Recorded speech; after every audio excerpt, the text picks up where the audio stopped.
Everyone, welcome to my channel. ಲಾಸ್ಟಲ್ಲಿ ನಾನು GM ನೋಡ್ತಾ ಇದ್ದೆ. ನಾವು ಏನು ಮಾಡಬೇಕು ಅಂದರೆ, ಒಂದು ಸ್ಟಾಕ್ನ ತೊಗೊಂಡಿದ್ದೀವಿ ಅಂದರೆ ಡೈಲಿ ಅದೇನಾಗ್ತಿದೆ ಅನ್ನೋದನ್ನು ನೋಡ್ತಾ ಹೋಗಬೇಕು. ನಾವು ಇಂಟ್ರಾಡೇ ಮಾಡಬೇಕಾದ್ರೆ ಒಂದು 10 ಸ್ಟಾಕ್ಸ್ನ ನೋಡಿ ಇಟ್ಕೋಬೇಕು.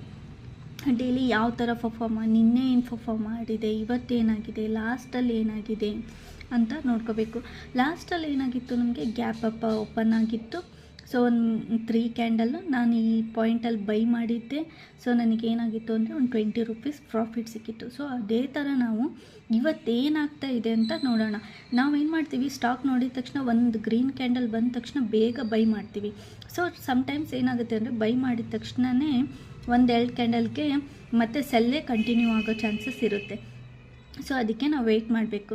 ಸೊ ಯಾವಾಗ ಕ್ಯಾಂಡಲ್ ಫುಲ್ ಬಾಡಿ ಬಂದು ಸ್ಮಾಲ್ ವಿಕ್ ಬಂತು ಅಂದರೆ ಅವಾಗ ಏನಾಗುತ್ತೆ, ಮೇಲೆ ಹೋಗೋ ಚಾನ್ಸಸ್ ಇರುತ್ತೆ. ಯಾಕಂದರೆ ಮಾರ್ಕೆಟ್ ಯಾವ ಥರ ಇರುತ್ತೆ ಅಂತ ಗೊತ್ತಾಗಲ್ಲ. ನಾವೇನು ಮಾಡಬೇಕು ಅಂದರೆ, ಬೇಗ ಪ್ರಾಫಿಟ್ ಮಾಡಿಕೊಂಡು ಅಲ್ಲಿಂದ ಎಕ್ಸಿಟ್ ಆಗಿಬಿಡಬೇಕು. ಸೊ ನಾನು ಏನು ಮಾಡ್ತಿದ್ದೀನಿ ಅಂದರೆ, ಈ ನೆಕ್ಸ್ಟ್ ಕ್ಯಾಂಡಲ್ಗೆ ಇನ್ನೂ ನಾನು ವೆಯ್ಟ್ ಮಾಡ್ತಾಯಿದ್ದೀನಿ. ನೆಕ್ಸ್ಟ್ ಕ್ಯಾಂಡಲ್ ಈ ಕ್ಯಾಂಡಲ್ಗಿಂತ ಮೇಲೆ long body and small wick ಬಂತು ಅಂದರೆ I will buy this one. Okay, wait ಮಾಡಿ.